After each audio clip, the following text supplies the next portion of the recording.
6 মাসে কিছুটা উন্নতি হলেও গতি ফেরেনি দেশের অর্থনীতিতে। টানা যায়নি মূল্যস্ফীতির লাগাম। রাজনৈতিক অনিশ্চয়তায় থমকে আছে বিনিয়োগের চাকা। পাচারের অর্থ ফিরিয়ে আনা সময় সাপেক্ষ, ছায়া সংসদ আয়োজনে বললেন অর্থনীতিবিদ। দায়ীদের যথার্থ বিচারের আওতায় আনার দাবি। এবং ভাঙনে বিলীন হচ্ছে বরগুনার পাথরঘাটার চর এলাকা। হুমকিতে শুটকি পল্লী। কার্যকর ব্যবস্থা নেওয়ার আশ্বাস পানি উন্নয়ন বোর্ডের।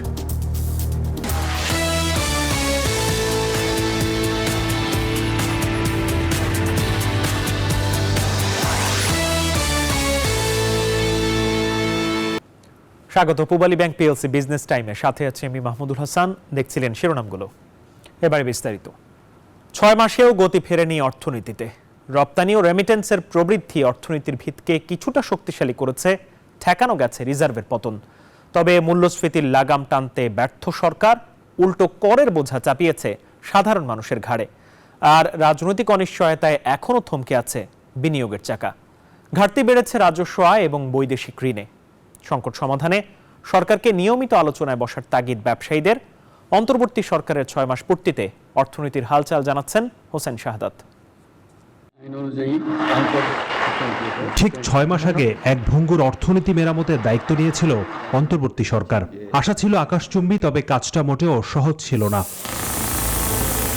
এই সময়ে বৈদেশিক মুদ্রার রিজার্ভে স্বস্তি ফেরানো সরকারের বলার মতো সাফল্য। অর্থ পাচার বন্ধের পাশাপাশি যেখানে বড় ভূমিকা রেখেছে রেমিটেন্স আর রপ্তানি আয়ের প্রবৃদ্ধি। ব্যাংকিং খাতে শৃঙ্খলা ফেরাতে নেওয়া হয়েছে নানা উদ্যোগ, প্রকাশ হয়েছে অর্থনীতির শ্বেতপত্র। তবে অর্থনীতিতে আসলে কি ঘটছে তার পরিষ্কার ধারণা কি পাচ্ছে দেশের মানুষ? অর্থনৈতিক অবস্থাতে কি আছে এটা আসলে আমরা বুঝতে পারতেছি না। আইন শৃঙ্খলার অবনতি, কোনো জায়গায় এখানে যাবেন ডাহাতে, ওখানে যাবেন চিন্তায়, এই জিনিসটা বাইরে গেছে। এই জিনিসটা বর্তমান সরকার নিয়ন্ত্রণ করতে পারছে না।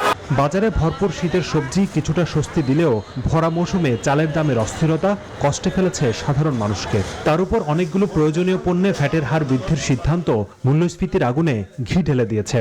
যে জিনিসপত্রের দাম দিনকাল কোন রকম খায়া খুয়া দিনকাল কাটছে। এখন আমরা কাজ নাই, আমাদের ঘর ভাড়া, এখানে ঢাকায় খরচ, আমরা চলা কষ্ট হয়। গত 6 মাসে কয়েক দফা বেড়েছে ব্যাংক ঋণের সুদ হার। নিশ্চিত হয়নি নিরবচ্ছিন্ন গ্যাস সরবরাহ, উল্টো বেড়েছে শিল্পে জ্বালানির ব্যয়। এর সবই দীর্ঘায়িত করছে বিনিয়োগে স্থবিরতা। কোনো কথা নাই, বার্তা নাই, ইচ্ছা মতো সেটা 5-10% না বাড়া এটা 100%, 150%, 200%, 6-9 থেকে 16%। এবং ভবিষ্যতে কি হবে, there is no long term policy either। আমাদের ওনাদের সঙ্গে গিয়ে কথা বলার মতো সুযোগটা আমরা ওইভাবে পাচ্ছি না। ব্যবসায়ীদের নিয়ে যদি আপনারা কিছু আলোচনা করেন, তাহলে আপনি মনে হয় আপনারা যে অর্থনীতির ব্যাপারে যে বুদ্ধি দিবেন, এটা কিন্তু বিরাট একটা কাজে লাগবে। বিশ্লেষকরা বলছেন কার্যকর ও বাস্তবসম্মত পদক্ষেপ নিলে এই সরকারের পক্ষেই স্থিতিশীলতার পথ খুঁজে পাওয়া সম্ভব। এই বাজেটটা কিন্তু খুব গুরুত্বপূর্ণ এই সরকারের জন্য, যে তখন এই ইন্টারিম পিরিয়ডে সরকারের ইকোনমিক পলিসি কি হবে, রিফর্ম প্রোগ্রাম পরবর্তী সরকারের ঘাড়ে পড়বে, সেইটা যদি পরিষ্কার হয় তাহলে অন্তত ইকোনমিক আনসার্টেনিটিটা অ্যাটলিস্ট মেঘ যেগুলি আছে কিছুটা আপনি দেখতে পাবেন। দীর্ঘদিনের বঞ্চনার পর নতুন বাংলাদেশে নতুন সরকারের কাছে প্রত্যাশা ছিল আকাশ সমান। তবে সমালোচকরা বলছেন দেশ পরিচালনায় দক্ষতা এবং অভিজ্ঞতার অভাব স্পষ্ট হয়েছে অনেক ক্ষেত্রেই। তাই প্রত্যাশা এবং প্রাপ্তির ব্যবধানটা রয়ে গেছে অনেকখানি। আগামী দিনে সে ব্যবধান কতটা কমিয়ে আনতে পারবে সরকার, সেটি দেখার অপেক্ষায় দেশের মানুষ। হোসেন শাহাদাত, নিউজ 24, ঢাকা। পাচার করা অর্থ ফিরিয়ে আনা সময় সাপেক্ষ এবং জটিল প্রক্রিয়া। এটি নির্ভর করবে আগামীতে নির্বাচিত সরকারের উপর বলে মন্তব্য করেন অর্থনীতিবিদ ডক্টর মাহবুব আলম। শনিবার ডিবেট ফর ডেমোক্রেসির আয়োজনে আওয়ামী শাসন আমলে ব্যাপক অর্থ পাচার নিয়ে ছায়া সংসদে এসব কথা বলেন তিনি। জানান গত 15 বছরে উগ্রভাবে অর্থ পাচার হয়েছে। অর্থ পাচারে দায়ীদের যথার্থ বিচার করতে না পারলে ভবিষ্যতে অর্থ পাচার ঠেকানো যাবে না। তিনি আরো বলেন অর্থ পাচার রোধ করতে নৈতিকতার শক্তিকে জাগ্রত করতে হবে, সেই সঙ্গে রাজনীতির ক্ষেত্রেও নৈতিকতাকে পুনর্প্রবর্তিত করার প্রতি আহ্বান জানান এই অধ্যাপক।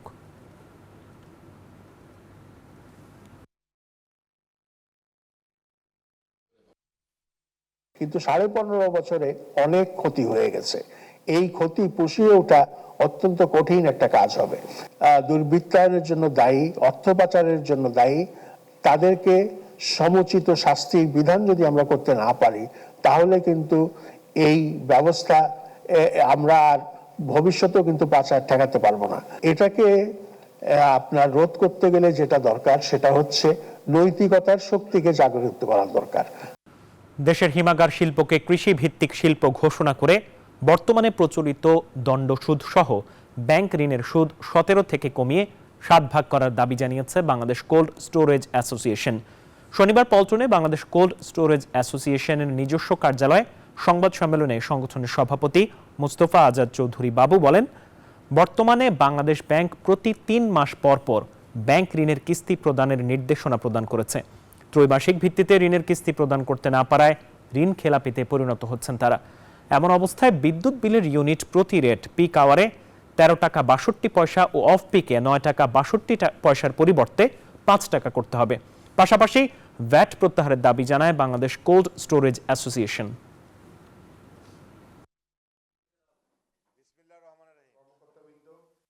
সরকারের নীতিগত সহায়তা বিশেষ অন্তত ব্যাংকের সুদটা যদি 1 বছরের জন্য করে এই 25 সালের জন্য, তাহলে তো আমরা দেখাতে পারি যে হ্যাঁ আমরা ভাড়া এত টাকা কমিয়ে এনেছি।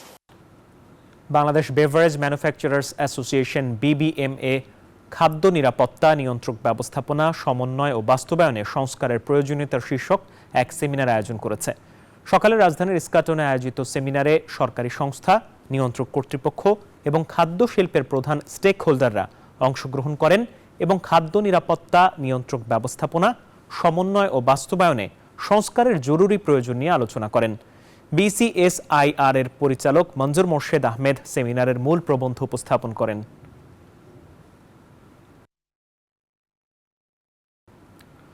প্রতিনিয়ত ভাঙনে বিলীন হচ্ছে বরগুনার পাথরঘাটার লালদিয়ার চর ও তালতলির আশার চর। এতে হুমকিতে বরগুনার শুটকি পল্লী। পরিবেশবিদরা বলছেন, জলবায়ু পরিবর্তনের বিরূপ প্রভাবেই এমন অস্বাভাবিক ভাঙন। চর ভাঙা রোধে কার্যকর ব্যবস্থা নেওয়ার আশ্বাস দিয়েছে পানি উন্নয়ন বোর্ড। শুটকি শ্রমিকদের আদ্যপান্ত নিয়ে সুমন শিকদারের ধারাবাহিক প্রতিবেদনের আজ দেখুন 3য় পর্ব, জানাচ্ছেন তানজিনা অন্ত। সীমাহীন জলরাশির ওপারে মিলেছে শ্বেত শুভ্র মেঘ, তাতেই আবহমান কাল ধরে ভেসে চলে শত শত জেলের জীবন। বরগুনার তালতলী উপজেলার আশার চর 4 দশকের বেশি সময় ধরে শুটকি তৈরিতেই জীবিকা নির্বাহ করেন কয়েকশো শ্রমিক। গত 3-4 বছর ধরে নদী ভাঙনে বিলীন হতে বসেছে চরটি, তাই ধানি জমিতেই মাছ শুকোচ্ছেন কেউ কেউ। বিরূপ পরিস্থিতির কারণে অনেকেই ছেড়েছেন এই পেশা। শ্রম ও খরচ দুটোই বাড়তি, এর মধ্যেও টিকে থাকার চেষ্টায় শুটকি শ্রমিকরা। নদীর পাড়ে শুটকি শুকাইতে কিন্তু চর ভাঙে যাওয়ার কারণে অন্য জায়গায় শুকানোর মতো পরিবেশ নাই, ভাঙ্গি গেছে চর, হ্যাঁ জায়গা নাই, হ্যাঁ শুকাইতে পারিনি। আগে তো আশার চরে সবাই শুটকি শুকাইতো, আশার চর ভাঙ্গি যাওয়ার পর আস্তে সবাই কুলের দিকে উঠছে। শুধু আশার চরই নয়, বরগুনার তালতলী উপজেলার নিদ্রার চর, নিশানবাড়িয়ার চর ও পাথরঘাটা উপজেলার লালদিয়ার চর ভেঙে ছোট হয়ে এসেছে বনের কাছে। কর্মহীন হয়ে পড়েছেন অনেক শুটকি কারিগর। খরচ বেশি, ব্যবসার হার খুব কম। এই এলাকা জমি রাখি এই হুল লাগে, বাজার দিয়ে মাছ কিনা লাগে, কমিশন দিয়ে কিনিয়া আমরা গাড়িতে তুলে আবার এই জায়গায় আনি। এই কোন রকমের রাখি নগরঠায় জায়গা দেওয়া হেঁটে ব্যবসা বাণিজ্য করি। ফ্যাক্টরি কারখানা মারখানা হইলে ভালো হয়, যেন ভেড়া কিনে কেটে যেন। বিশেষজ্ঞরা বলছেন, জলবায়ু পরিবর্তনের বিরূপ প্রভাবেই ভাঙছে চর। জলবায়ু পরিবর্তনের প্রেক্ষাপটে অতি জোয়ার, জলোচ্ছ্বাস, ঘূর্ণিঝড় এর প্রভাবে আমাদের উপকূলের যে চরাঞ্চলগুলো ভেঙে যাচ্ছে। ভাঙন রোধে কোনো প্রকল্প না থাকলেও একটি সমীক্ষা চালাচ্ছে পানি উন্নয়ন বোর্ড। পানি উন্নয়ন বোর্ড কর্তৃক 2টি উন্নয়ন প্রকল্প বাস্তবায়নাধীন রয়েছে, যার আওতায় বিভিন্ন 6টি স্পটে প্রায় 13 কিলোমিটার নদী সংরক্ষণ কাজ বাস্তবায়ন করা হবে এবং কাজগুলো চলমান রয়েছে। শুটকি শ্রমিকদের জীবন জীবিকার নিশ্চয়তায় উপযুক্ত ব্যবস্থা নেওয়ার দাবি উপকূলবাসীর। Desk report, news 24। Pubali bank PLC business টাইমে একটা বিরতি নিচ্ছি, সাথেই থাকুন। আবারও স্বাগত পূবালী ব্যাংক পিএলসি বিজনেস টাইমে। গ্যাস্ট্রোএন্টারাল জনিত বিষয়ক জটিল রোগে আক্রান্ত রোগীদের বিদেশমুখিতা কমাতে ও রোগীদের বিশেষায়িত চিকিৎসা সেবা নিশ্চিত করতে নবনির্বাচিত বাংলাদেশ গ্যাস্ট্রোএন্টারোলজি সোসাইটির এক সেমিনার অনুষ্ঠিত হয়েছে। শনিবার রাজধানীর এক হোটেলে এই সেমিনারের আয়োজন করা হয়। উপস্থিত বক্তারা বলেন, সোসাইটির বর্তমান কমিটি পেশাগত দক্ষতা বৃদ্ধির জন্য নবীন চিকিৎসকদের যুগোপযোগী উচ্চতর প্রশিক্ষণের ব্যবস্থা এবং দক্ষ জনবল তৈরির মাধ্যমে বিশ্বমানের চিকিৎসা সেবা প্রদান করবে। এছাড়া জনগণকে পুষ্টি বিষয়ে সচেতনতা বৃদ্ধি, এর প্রতিকার ও সঠিক চিকিৎসা সেবা প্রদানে সোসাইটি কাজ করবে বলেও জানান আয়োজকরা। নওগাঁয় চাষ হয়েছে বিদেশি জাতের রঙিন ফুলকপি। এই ফুলকপি চাষ করে পুরো জেলায় সাড়া ফেলেছেন পিন্টু নামের এক তরুণ উদ্যোক্তা। রঙিন ফুলকপি চাষে তরুণ উদ্যোক্তাদের সহযোগিতা সহ সব ধরনের পরামর্শ দিচ্ছে কৃষি বিভাগ। নওগাঁ থেকে বাবুল আক্তার রানা তথ্য ছবিতে ডেস্ক রিপোর্ট। পাতার ফাঁকে ফাঁকে উকি দিচ্ছে সবুজ, হলুদ ও বেগুনি রঙিন ফুলকপি। বেসরকারি সংস্থার সহায়তা ও অর্থায়নে 3 জাতের রঙিন ফুলকপি চাষ করেছেন নওগাঁর হাপানিয়ার মিনাজুল ইসলাম পিন্টু নামের এই তরুণ উদ্যোক্তা। মাত্র 8 শতক জমিতে 750টি রঙিন ফুলকপি লাগিয়ে পেয়েছেন সফলতা। চারা রোপণের 65 থেকে 70 দিনের মধ্যেই বিক্রি করা যায় রঙিন ফুলকপি। আমার মৌসুমি অফিস থেকে রঙিন, হলুদ আর সবুজ কপি দিছে 750 চারা, আর খাদ্যের দিছে এখান থেকে 7 ফসফেট। এখান থেকে কেবল আমি কাটতে শুরু করেছি, এখান থেকে 30-35 টাকা বিক্রি হচ্ছে।